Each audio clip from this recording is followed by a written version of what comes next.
Quick Count itu adalah pusatnya kejahatan, kumpulan para penipu-penipu yang berkedok intelektual. Itu bukan menurut saya. Menurut Prabowo Subianto memang Quick Count itu kelompok pembohong, penipu. Dan itu dimuat di media ya? Dan itu sudah disosialisasi oleh Gerindra di seluruh Indonesia. Jadi kalau bicara Quick Count, lembaga survei, Prabowo adalah satu-satunya tokoh yang sudah melakukan sosialisasi bahwa ini kelompok penipu ulung, pembohong besar. Itu kapan disampaikan oleh Prabowo? Tahun 2019, tahun 2014. Masih ada jejak digital? Datanya di BBC London, bukan media abal-abal, di berbagai media nasional juga. Jadi rakyat sudah tahu.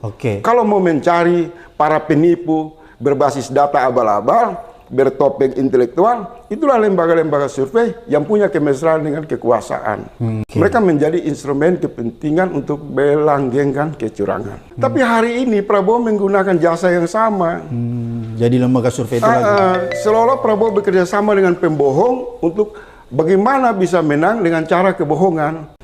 Maka rakyat akan berkesimpulan, bisa ya, 2 kali dia dicurangi. Kemudian karena dia dicurangi tersebut, dia harus bersekutu dengan lembaga penipu publik, pembohong publik untuk mendapatkan kemenangan secara curang. Yang berhak mengumumkan kemenangan itu KPU. Itu konsensus politik, itu ada aturan, ada landasan hukum. Tiba-tiba ada satu kelompok yang hanya punya kedekatan dengan dinasti politik, lembaga-lembaga survei itu menyajikan Quick Count secara terbuka yang sampelnya diambil hanya dari 2.000 TPS. Tidak mewakili hampir 1 juta TPS yang tersebar di seluruh Indonesia. Sangat tidak mewakili. Dan saya mau kasih tahu, 2.000 TPS itu diduga kuat adalah TPS siluman, TPS hantu. Karena mereka tidak umumkan di mana adresnya. Dan apa faktanya? Terungkap di layar televisi. Ternyata hasil Quick Count itu sudah dirancang pada tanggal 13. 1 hari sebelum tanggal 14. Itu sekarang beredar di seluruh media sosial. Artinya apa? Ini satu desain penipuan dari watak politik dinasti yang selama ini sudah secara terang dan tegas disampaikan oleh para akademisi, guru besar, para pakar hukum.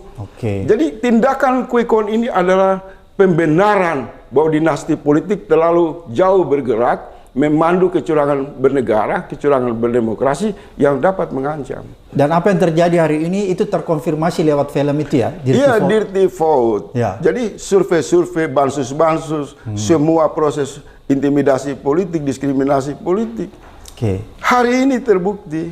Kalau kecurangan ini dibiarkan, berarti kita menghasilkan pemimpin bermental pencuri, pemimpin bermental maling, karena dia lahir dari lembaga-lembaga survei yang dipandu oleh aneka opini kebohongan. Ini kalau sudah terjadi seperti ini, kecurangan yang begitu masif, yang seharusnya kalau menurut Bung Faisal bilang, ada data yang memperlihatkan real count sementara, itu kan menunjukkan bahwa sebenarnya posisi Amin. Saya mau bilang begini Bang, hari ini terjadi gerakan rakyat di berbagai media sosial. Dari 800.000 TPS yang tersebar di seluruh Indonesia, C1-nya mulai dipublik oleh rakyat di berbagai media sosial. Memberikan indikasi kuat, Anies itu sangat berpeluang masuk ke putaran kedua.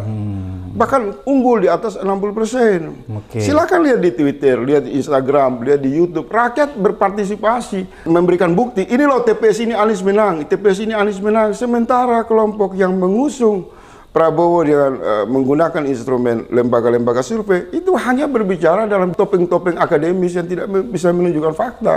Kalau sudah kondisi begini, jangan mau dibodohi. Jadi kesimpulan revolusi rakyat. Harus ada gerakan revolusi rakyat secara damai, turun ke jalan melakukan perlawanan dengan cara-cara yang intelektual. Galang konsolidasi, lawan kecurangan dalam bernegara, lawan kecurangan dalam berdemokrasi. Nah, mungkin dugaan saya juga daerah-daerah ini akan teriak referendum untuk meminta mengevaluasi proses demokrasi. Kalau 10 kampus besar di Indonesia dalam waktu cepat, para guru-guru besar itu berkumpul lalu mengumumkan pemilu ini curang, selesai. Kalau dia sudah mengatakan Quick Count itu pembohong, kemudian dia pakai untuk merayakan kemenangan, itu satu perayaan kebohongan.